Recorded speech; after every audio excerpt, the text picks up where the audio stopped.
నమస్తే అన్న అందరికీ నమస్కారం. కువైట్ లో ఉన్న పోలీసులు మీ యొక్క కారులో విలువైన వస్తువులు కానీ డబ్బు కానీ లేకపోతే మొబైల్ ఫోన్లు కానీ ఎటువంటి వస్తువులు ఉంచొద్దని చెప్పేసి చాలా సార్లు ప్రజలకైతే సూచించడం జరిగింది.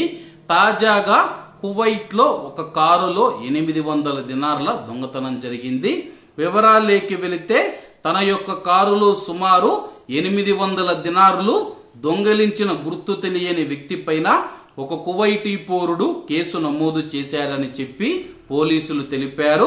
అలాగే పౌరుడు అతను జహరా ప్రాంతంలోని ఒక కళ్యాణ మండపానికి వెళ్లాలని చెప్పి అతను తన యొక్క వాహనం వద్దకు తిరిగి వచ్చినప్పుడు కారు పక్క ఉన్న కిటికీ అద్దాలు ఏవైతే ఉన్నాయో అవి పగిలిపోవడం చూసి ఆశ్చర్యపోయాయని చెప్పి ఆ తర్వాత తాను కారులో ఉంచిన డబ్బును ఎవరో దొంగలించారని చెప్పి గుర్తించాను.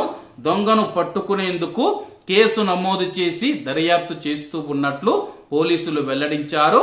కాబట్టి కువైట్ లో ఉన్న మన భారతీయులు గాని కువైటీలు గాని ప్రవాసులు గాని ఎవరైతే ఉన్నారో మీరు కారు లాక్ చేసుకొని వెళుతూ ఉన్నప్పుడు దయచేసి కారులో ఎటువంటి విలువైన వస్తువులు కానీ డబ్బు కానీ ఏవి పెట్టకండి.